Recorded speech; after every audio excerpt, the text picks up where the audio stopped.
नमस्कार दोस्तों, मैं दिग्विजय सिंह आप सबका बहुत स्वागत करता हूं दिग्विजय इकोनॉमिका में। कैसे हैं आप लोग और कैसे चल रही है आपकी जीत की तैयारी। दोस्तों, आज के वीडियो में बेसिकली मैं बात करने वाला हूं अपॉर्चुनिटी कॉस्ट की, अवसर लागत की। पिछले वीडियो में मैंने आपको बताया था कि किस तरीके से प्रोडक्शन पॉसिबिलिटी कर्व ड्रॉ करते हैं। प्रोडक्शन पॉसिबिलिटी कर्व या प्रोडक्शन पॉसिबिलिटी फ्रंटियर होता क्या है। आज मैं इसी को आगे बढ़ा रहा हूं और बात करूंगा अपॉर्चुनिटी कॉस्ट की, अवसर लागत की, जो आपके एग्जाम के पॉइंट ऑफ व्यू से बहुत ज्यादा इंपॉर्टेंट है। तो पूरे वीडियो को ध्यान से देखिएगा। अगर आप देखेंगे तो केबीएस का सिलेबस है, एनबीएस का सिलेबस है, नेट जेआरएफ में ये सवाल हमेशा ही पूछा जाता है। तो one of the most important concept जो आपको जानना चाहिए, that is the opportunity cost, अवसर लागत। देखिए, यहां पे मैं आपको क्लियर करूं कि जीवन के हर क्षेत्र में जब चुनाव की समस्या आती है तो हमेशा उत्पन्न होता है अपॉर्चुनिटी कॉस्ट, अवसर लागत। जब भी आप कोई चुनाव करते हैं जीवन के हर क्षेत्र में, अगर आप चुनाव करते हैं कि मुझे इस बार केबीएस का एग्जाम निकालना है, तो आपको एक सेक्रीफाइस करना पड़ेगा।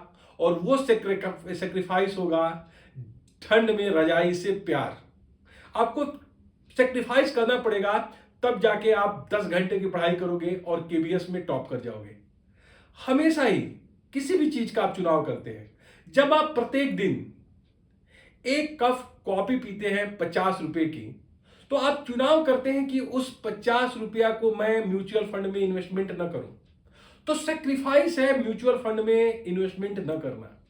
जब भी कोई आप चुनाव करते हैं, आप जीवन के हर क्षेत्र में चुनाव करते हैं। लाइक एग्जांपल, जब आपने चुनाव किया कि मुझे मीरा से शादी करनी है, तो इसके साथ साथ आप ये भी चुनाव करते हैं कि मुझे अन्य लड़कियों से शादी नहीं करनी है, यद्यपि हो सके कि उनका अट्रैक्शन आपके प्रति हो।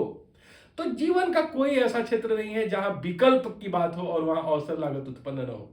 देखिए, जितने भी नेचुरल रिसोर्सेज होते हैं उनके कई अल्टरनेटिव यूज हो सकते हैं। और सबसे बड़ी बात जब चुनाव की आती है तो महत्वपूर्ण यह है कि किसी भी समस्या को आप अगर ठीक से ध्यान देखें तो जो प्रॉब्लम्स आती है वो आती है दुर्लभता की, स्कार्सिटी, दुर्लभता की समस्या। और दुर्लभता की समस्या क्या है? रिसोर्स लिमिटेड है, टाइम लिमिटेड है और मनी लिमिटेड है। दुर्लभता क्यों? क्योंकि आपके जो संसाधन है वो लिमिटेड है, समय जो है लिमिटेड है, पैसा जो है वो सीमित है। इसीलिए चुनाव की बात आती है कि आप एक स्पेसिफिक क्षेत्र में चुनाव करते हैं, क्योंकि कॉन्स्टेंट्स है, क्योंकि स्कार्सिटी है। तो जब किसी एक सर्वश्रेष्ठ विकल्प का आप चुनाव करेंगे तो आपको दूसरे विकल्प का परित्याग करना ही होगा। और जो दूसरे विकल्प का परित्याग है, जो नेक्स्ट बेस्ट अल्टरनेटिव फॉरगॉन है, जो द्वितीय सर्वश्रेष्ठ विकल्प का परित्याग है, वही अवसर लागत है। इसको मैं डायग्राम के माध्यम से समझाऊंगा, लेकिन मैं शुरू में प्रयास कर रहा हूं कि आपको एग्जाम्पल के माध्यम से एग्जैक्ट क्लियर कर दूं कि अपॉर्चुनिटी कॉस्ट क्या होती है। मेरा एक फ्रेंड है जो यूपीएससी की तैयारी मेरे साथ कर रहा था और उसका सिलेक्शन नहीं हो रहा था। तो मैंने उससे कहा कि अगर आपको सिलेक्ट होना है तो आप बच्चों को पढ़ाना शुरू करो। तो वो एक यूपीएससी के इंस्टीट्यूट में कोचिंग में पढ़ाना शुरू किया। और बात है 2010 की, उसको वहां पे 1 लाख रुपए पर मंथ मिल रहे थे यूपीएससी के बच्चों को पढ़ाने का। 2012-13 में उसका सिलेक्शन हो जाता है पीसीएस में। और जब वो पीसीएस ज्वाइन करता है तो नो डाउट वो इंस्टीट्यूट को छोड़ता है जिस इंस्टीट्यूट में वो पढ़ा रहा होता है सिविल के बच्चों को। और जब पीसीएस की नौकरी ज्वाइन करता है तो उसको सैलरी मिलती है 50,000। तो मुझसे कहता है कि दोस्त, पीसीएस ऑफिसर बनने की अपॉर्चुनिटी कॉस्ट बहुत ज्यादा है। जब आप पीसीएस की नौकरी का चुनाव करते हैं तो आपके चुनाव में ही यह निहित है कि आप जो है दूसरे विकल्प का परित्याग करेंगे। यही है अपॉर्चुनिटी कॉस्ट, कि जब आप एक सर्वश्रेष्ठ विकल्प का परित्याग करते हैं तो अन्य विकल्प जो आपके पास अवेलेबल है आप उसको छोड़ रहे होते हैं। इस समय 9:02 हो रहा है और मैं एक वीडियो रिकॉर्ड कर रहा हूं, लेकिन इसकी एक अवसर लागत है। मेरी चाय और ब्रेकफास्ट नीचे रखा है, मैं उसका स्वाद नहीं ले पा रहा हूं। एक्चुअली जीवन का हर क्षेत्र जहां विकल्पों की बात आएगी वहां अवसर लागत उत्पन्न हो जाएगा। यही मैं आपसे बताने का प्रयास कर रहा था। पिछले लेक्चर में देखा कि हम लोगों ने प्रोडक्शन पॉसिबिलिटी कर्व ड्रॉ किया हुआ था। यहां पर भी आप देख रहे हो कि यहां पे प्रोडक्शन पॉसिबिलिटी कर्व मैंने खींचा हुआ है। प्रोडक्शन पॉसिबिलिटी कर्व खींचते समय यह मान लिया गया है कि जो संसाधन है वो दिए गए हैं। इकोनॉमी में जो रिसोर्सेस है, संसाधन है, वो गिवन है, दिए गए हैं। और साथ ही साथ ये भी मान लिया गया है कि जो टेक्नोलॉजी का लेवल है उसमें किसी तरह का परिवर्तन नहीं रहा है। टेक्निकल जो है चेंज नहीं हो रहा है, जो टेक्नोलॉजी है वो कांस्टेंट है। इसको हम मान लेते हैं कि टेक्नोलॉजी में कोई परिवर्तन नहीं है। No change in technological progress, no change in technology. अब यहां देखिए गुड एक्स है और ये गुड वाई है। मान लीजिए कि संसाधनों को जो हमको दिया गया है, हम 2000 रुपए का गुड एक्स प्रोड्यूस कर रहे हैं और 1000 रुपए का गुड वाई प्रोड्यूस कर रहे हैं। आप कह सकते हैं कि अगर दिए गए संसाधनों से सिर्फ गुड वाई प्रोड्यूस किया जाए तो हम ओ वाई प्रोड्यूस करेंगे 1000 रुपए के बराबर, और दिए गए संसाधनों से सिर्फ अगर हम गुड एक्स प्रोड्यूस करें तो ओ एक्स प्रोड्यूस करेंगे जो कि 2000 रुपए की बराबर होगी। या फिर यहां पे प्रोडक्शन पॉसिबिलिटी कर्व पे हम इसके डिफरेंट कॉम्बिनेशन को भी उत्पादित कर सकते हैं। यहां अवसर लागत समझिए, जब हम गुड एक्स प्रोड्यूस करने की बात करते हैं कि हम सिर्फ गुड एक्स प्रोड्यूस करेंगे तो इसकी अपॉर्चुनिटी होगी गुड वाई का प्रोड्यूस न करना। इसका मतलब अगर आप 2000 रुपए का इकोनॉमी में वस्तु एक्स बनाने का निर्णय लेते हैं, चॉइस करते हैं कि हम ये वस्तु एक्स प्रोड्यूस करें, तो इस प्रोडक्शन में निहित है कि एक इसकी अवसर लागत होगी और अवसर लागत होगी वस्तु वाई का न बनना, और ये वस्तु वाई है 1000 रुपए की। तो 1000 रुपए का हमने परित्याग किया है, यही इसकी अपॉर्चुनिटी कास्ट हो गई। मतलब वस्तु एक्स बनाने की जो अवसर लागत है वो अवसर लागत है वस्तु वाई न बनाने का, जो 1000 रुपए के बराबर है। तो प्रोडक्शन पॉसिबिलिटी कर्व से आप अपॉर्चुनिटी कास्ट समझ सकते हैं, निकाल सकते हैं कि अपॉर्चुनिटी कास्ट होती क्या है। यहां पे जो दूसरा कॉन्सेप्ट मैं आपको सिखाने वाला हूं वो बहुत ज्यादा इंपॉर्टेंट है। इसे एक एग्जांपल के माध्यम से समझिए। मान लीजिए कि दिए गए संसाधनों का जो यूज है वो कुछ इस तरीके से है। यूज 1 में अगर संसाधनों को लगाते हैं तो उसे 6000 रुपए की बराबर जो है प्रोडक्शन होता है। अगर उसी संसाधनों को, जैसे मान लीजिए कि हमारे वहां लेबर है और कैपिटल है, इन संसाधनों को अगर हम लगा दें और इसका पहला जो है पॉसिबल यूज करें तो यूज 1 में 6000 रुपए के बराबर का उत्पादन हो रहा है। लेकिन इसी संसाधनों को अगर हम विकल्प 2 में लगाएं, यूज 2 में लगाएं, तो 8000 रुपए का प्रोडक्शन होता है। अगर इसी लेबर और कैपिटल को जो दिए गए हैं और टेक्नोलॉजी का लेवल रिमेन अनचेंज्ड है, अगर हम यूज 3 में लगाएं तो 12000 रुपए का प्रोडक्शन होगा, और इसी लेबर और कैपिटल को अगर हम यूज 4 में लगाएं तो 10000 रुपए का प्रोडक्शन होगा। अब प्रश्न ये है कि अगर मान लो कि हम यूज 3 को ले रहे हैं जो कि सबसे बेस्ट है, अगर हम लेबर और कैपिटल को यहां लगा रहे हैं यूज 3 में जो कि सबसे बेस्ट है, तो इसकी एक अपॉर्चुनिटी कास्ट होगी और इसकी अपॉर्चुनिटी कास्ट होगी नेक्स्ट बेस्ट अल्टरनेटिव फॉरगॉन, द्वितीय सर्वश्रेष्ठ विकल्प का परित्याग। अब आपको देखना पड़ेगा कि यहां द्वितीय सर्वश्रेष्ठ विकल्प क्या है। तो द्वितीय सर्वश्रेष्ठ विकल्प है 10,000 रुपया, तृतीय सर्वश्रेष्ठ विकल्प है 8,000 रुपया, और चतुर्थ जो है इसका है 6,000 रुपीज। अगर हम ऑप्ट करते हैं यूज 3 को, जो माय फर्स्ट बेस्ट यूज है, then we forgot second best use and that is 10,000 rupees. इसका मतलब जो चुनाव है यूज 3 का, उसमें निहित है कि आप यूज 4 को फॉरगॉन करोगे और इसकी अपॉर्चुनिटी का 10,000 है। अगर दिए गए इसी चीज को आप यहां देखना चाहो तो आप देख सकते हो कि अगर हम दिए गए संसाधनों को सिर्फ हम एक्स पे यूज करें तो 12,000 रुपए का हो रहा है, लेकिन इससे जो वाई का जो अल्टरनेटिव फॉरगॉन है वो 10,000 का हो रहा है। इसका मतलब वस्तु एक्स बनाने की, वस्तु एक्स के उत्पादन करने की चुनाव की जो अवसर लागत है, अपॉर्चुनिटी कास्ट है, वो दोस्तों है 10,000 रुपए। तो आप समझ सकते हो कि जब हमारे संसाधन सीमित है और उनका वैकल्पिक उपयोग हो सकता है तो हम संसाधनों को सबसे बेस्ट यूज में लगाएंगे। अगर हम संसाधनों को सबसे बेस्ट यूज में लगाएंगे तो वो सेकेंड बेस्ट यूज जिससे हो सकता था उसको वो नहीं प्रोड्यूस कर पाएगा। तो ये भी एक लागत है, ये भी एक अपॉर्चुनिटी कास्ट। लाइक एग्जांपल, आप जरा सोचो कि एक डॉक्टर है जो गवर्नमेंट का डॉक्टर है। अगर वो गवर्नमेंट डॉक्टर है और वो गवर्नमेंट के हॉस्पिटल में बैठता है और वहां पे उसको प्राइमरी हेल्थ सेंटर पे 60,000 की सैलरी मिलती है, तो उसने चुनाव किया है कि यह विकल्प मैं स्वीकारूंगा। अगर इस विकल्प को, चुनाव को न मान के अगर वो प्राइवेट क्लिनिक खोल दे तो हो सके 1 लाख रुपए वो मंथली अर्न कर सकता है। तो 60,000 पाने की जो अपॉर्चुनिटी कास्ट है ना, वो है 1 लाख रुपीज। आप एग्जैक्ट ये नहीं बता सकते हो कि कोई फैक्टर ऑफ प्रोडक्शन का जो सर्वश्रेष्ठ विकल्प है, जो उसने चूज किया है, वही सबसे ज्यादा रिम्यूनरेशन देगा। This is the most important part. इस चीज को आपको किताबों में नहीं मिलेगा। जब कोई उत्पादन का साधन जब चुनाव करता है कि मैं एक स्पेसिफिक वर्क को करूंगा, तो आप ये डिसाइड नहीं करोगे कि ये सबसे ज्यादा रिम्यूनरेशन वाला क्षेत्र होगा। लाइक एग्जांपल, जब मेरे दोस्त ने पीसीएस की नौकरी ज्वाइन की तो उसको सिर्फ 50,000 मिल रहे थे, लेकिन जो कोचिंग वो पढ़ाता वहां 1 लाख रुपए मिल रहे थे। तो first best use determined by factor, जो प्रथम सर्वश्रेष्ठ विकल्प है वो संसाधन के द्वारा निर्धारित किया जाएगा। यह जरूरी नहीं है कि जो फर्स्ट बेस्ट यूज है वही सर्वश्रेष्ठ रिम्यूनरेशन या पारिश्रमिक वाला भी हो। ऐसा हो सकता है कि जो उसके दूसरे या तीसरे विकल्प है वो ज्यादा पैसे उस संसाधन को दे दे। तो यहां से आप समझ लीजिएगा कि जब वो चुनाव करेगा तो इससे आप ये डिसाइड नहीं कर पाओगे कि सबसे ज्यादा ये रेम्यूनरेशन वाला होगा। अब यहां पे एक क्वेश्चन आपसे पूछा जाता है, what is marginal opportunity cost. Opportunity cost तो आप समझ गए। अपॉर्चुनिटी कास्ट ये है कि जब कोई उत्पादन का साधन एक किसी वस्तु को उत्पादित करेगा तो दूसरा जो वस्तु है वो उत्पादित नहीं कर पाएगा। अगर मैं आपको यहां पढ़ा रहा हूं तो मैं चाय का आनंद नहीं ले पा रहा हूं, तो हर चीज की एक कास्ट है।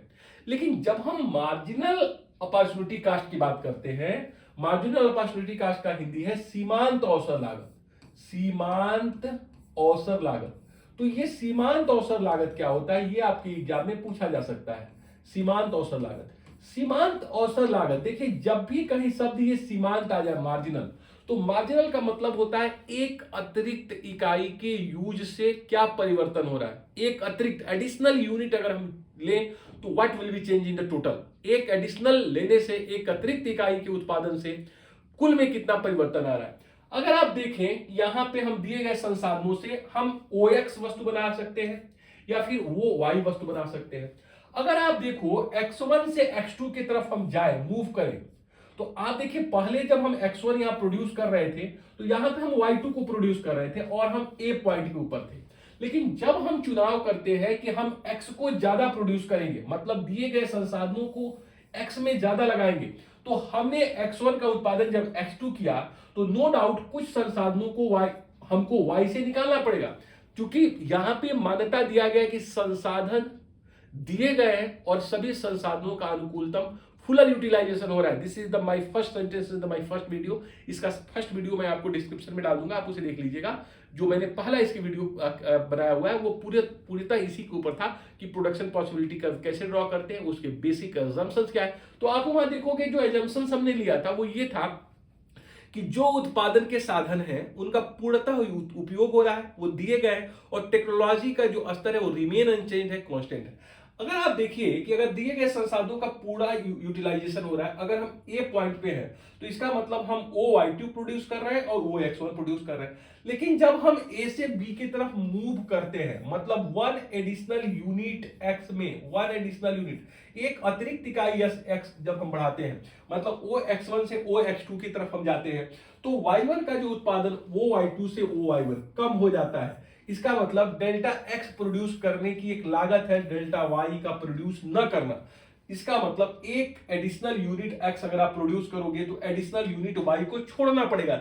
दिस रिप्रेजेंट मार्जिनल अपॉर्चुनिटी का, जो दिखाता है loss in input in y, gain in input of x. अगर हम x को प्रोड्यूस जो भी अतिरिक्त बढ़ा रहे हैं तो y से कितनी कमी आ रही है। तो देखो जो मार्जिनल अपॉर्चुनिटी कास्ट MOC होगी, सीमांत अवसर लागत, वो दिखाएगी डेल्टा y बटा डेल्टा x को।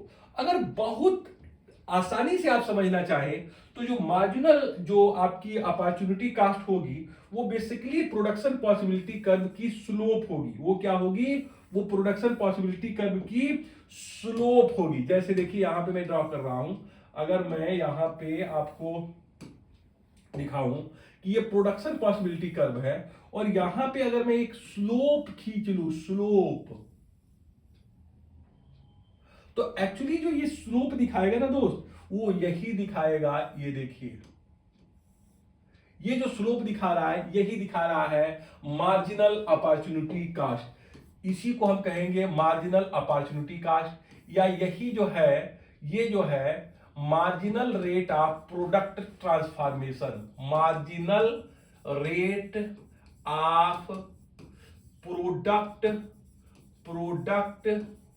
ट्रांसफॉर्मेशन भी इसको हम कहते हैं, ट्रांसफॉर्मेशन भी कहते हैं।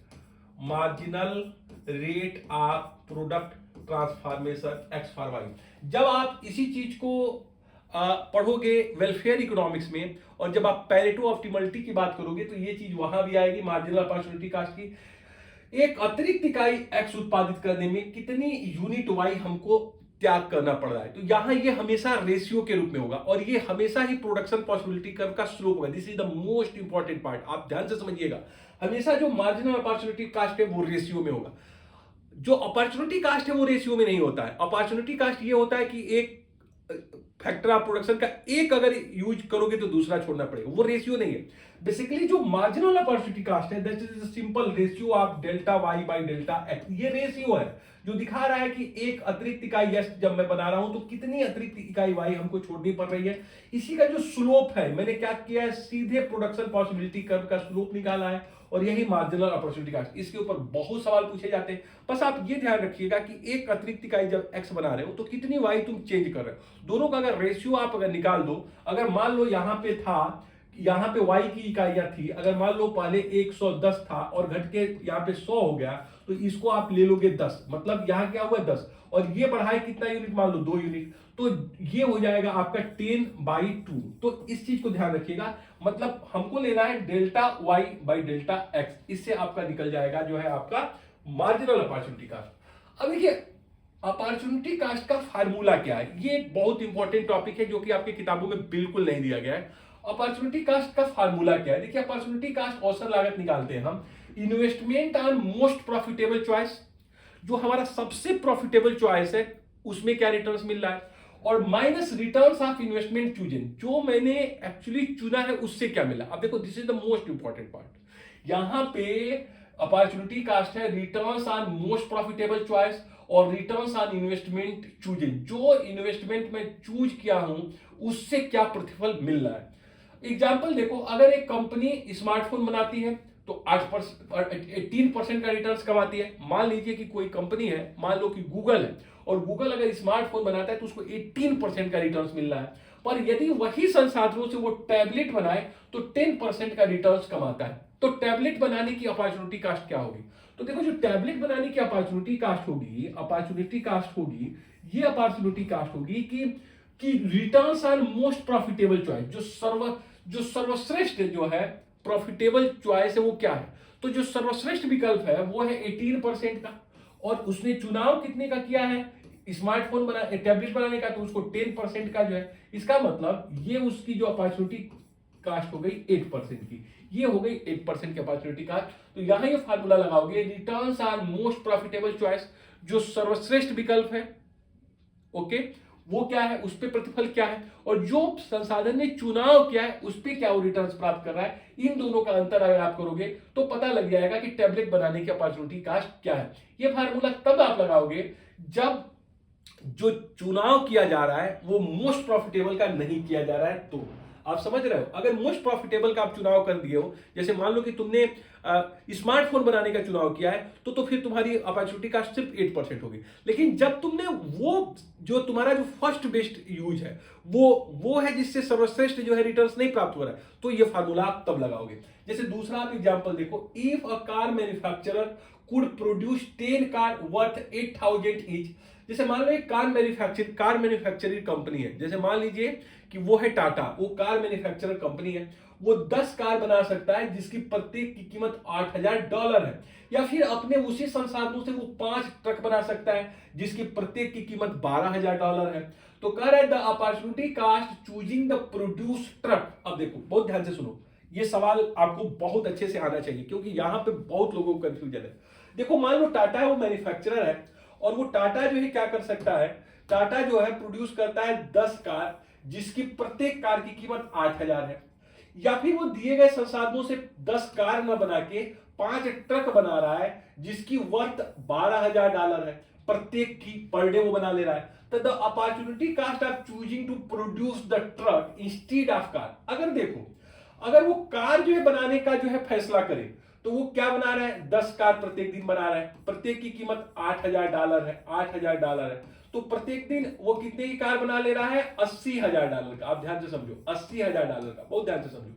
लेकिन अगर वो 5 ट्रक बनाता है जिसकी प्रत्येक की कीमत $12,000 है, तो कितना का वो बना ले रहा है, ट्रक बना रहा है 60,000 का, $60,000 का। यहाँ पे क्या बना ले रहा है, ये 60,000 का क्या बना ले रहा है, वो कार बना, ट्रक बना ले रहा है। अब वो पूछ रहा है कि टाटा ने डिसीजन किया है ट्रक बनाने का, तो ट्रक बनाने से उसको 60,000 मिल रहा है और जो कार बनाने से उसको कितना मिला, 80,000 मिल रहा है। अब देखो सवाल दो तरह से यहां पूछे जा सकते हैं, बहुत ध्यान से सुनिएगा। अगर वो पूछा जाए कि अगर वो प्रोड्यूस करे कार तो उसकी अपॉर्चुनिटी कास्ट क्या होगी ट्रक बनाने की, तो अगर वो कार प्रोड्यूस करता है तो ये तो उसका सर्वश्रेष्ठ विकल्प है जो सबसे ज्यादा रेम्यूनरेशन भी दे रहा है, तो यहां पे जो सेकेंड बेस्ट फारगान है वो उसकी अपॉर्चुनिटी कास्ट हो जाएगी जो कि सिर्फ 60,000 है। बहुत ध्यान से समझिएगा। जब वो डिसाइड करता है, देखो जरूरी नहीं है कि जो मेरा चुनाव है, यही चीज मैं आपको बार बार कर रहा हूं, यही किसी किताब में आपको नहीं मिलेगा, ध्यान से सुनिए, मैं बताऊंगा। अगर आप जो चुनाव करते हो वो सबसे ज्यादा प्रॉफिटेबल है तो तुम्हारी अपॉर्चुनिटी का सेकंड बेस्ट अल्टरनेटिव हो जाएगी। लेकिन जब तुम चुनाव किए हो उससे ज्यादा रेम्यूनरेशन तुमको दूसरे विकल्प में मिल रहा है, मतलब अगर टाटा 10 कार बना रहा है तो 80,000 प्रत्येक दिन की उसकी जो है, मान लीजिए कि लाख उसकी आ रहा है, प्रोडक्शन की जो है रेवेन्यू मिल रही है। लेकिन अगर वो 5 ट्रक बनाना है तो 60,000 की रेवेन्यू मिल रही है। तो अगर उसने कार बनाने का डिसीजन ले लिया तो ये अपॉर्चुनिटी का 60,000 हो जाएगी क्योंकि वो ट्रक नहीं बना पाएगा। लेकिन अगर सोचो ये अगर उसने डिसीजन ले लिया कि मैं ट्रक ही बनाऊंगा, this is the most important, अगर ये बोले कि मैं ट्रक ही बनाने का ये डिसीजन ले लिया तो इसका जो जो जो कास्ट होगी अपॉर्चुनिटी कास्ट, इसमें ये फार्मूला क्या लगाओगे कि जो बेस्ट रिटर्न्स ऑप्शन, ये वाला फार्मूला आप लगाओगे। यहां पे returns are most profitable choice, तो कितना है रिटर्न्स उसमें मोस्ट प्रॉफिटेबल से 80,000 है क्योंकि वो क्या बना ले रहा है, कार बना ले रहा है। और रिटर्न्स ऑन इन्वेस्टमेंट चूज है, और उसने चूज क्या किया है कि मुझको क्या बनाना है, ट्रक बनाना है, जिससे उसको 60,000 मिल रहा है। तो अब उसकी अपॉर्चुनिटी कास्ट हो गई 20,000। अब देखिए यही आपको किसी किताब में नहीं मिलता है, इसीलिए आप लोग परेशान रहते हो।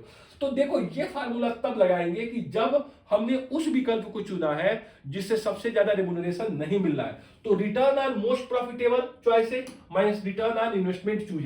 तो यहां पे आप देख रहे हो कि जो टाटा का मैंने एग्जांपल दिया है वो सवाल क्या पूछा गया है कि the opportunity cost choosing the produce the truck, truck पूछी जा रही है इंस्टीड ऑफ कार, कार वो नहीं बना रहे, ट्रक बना रहे। तो ऐसे में क्या होगा, जो फार्मूला हम लगाएंगे कि जो सबसे ज्यादा प्रॉफिटेबल ऑप्शन क्या है वो कार का है, वो 80,000 का होगा क्योंकि एक कार की कीमत 10 कार है और एक कार की कीमत 8,000, 80,000। और ट्रक की कितनी है, 5 ट्रक है और 12 बनाता है तो 60,000। तो अब देखो अगर ट्रक बनाता है तो उसकी जो अपॉर्चुनिटी कास्ट होगी ना वो होगी सिर्फ 20,000 रुपए की। अब यहां पे जो है आप जो है वो फार्मूला नहीं लगाओगे क्योंकि सेकेंड बेस्ट अल्टरनेटिव जो है, जो सेकेंड बेस्ट अल्टरनेटिव है वो आपने डिसाइड किया है कि यही मेरी फर्स्ट बेस्ट अल्टरनेटिव है। तो जो आप फार्मूला लगाओगे तो उसमें आप देखोगे सबसे ज्यादा किसमें रिम्यूनरेशन प्राप्त हो रहा है और उसमें से रिड्यूस कर दोगे जिसको आपने चुना है, तो इसका आंसर आ जाएगा। तो ये है आपका अपॉर्चुनिटी कास्ट, सारे क्वेश्चन इसी से पूछे जाएंगे।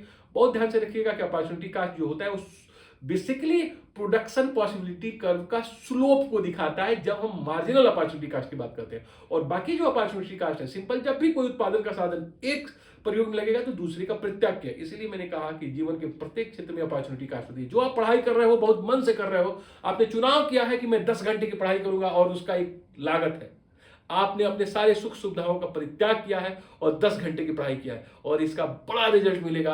आप अपने जीवन में ऊंचाइयों को छूओगे, बहुत आगे जाओगे। कुछ करके दिखाओ, कुछ बन के दिखाओ। Thank you so much for watching Digvijay Economica. God bless you dear friend.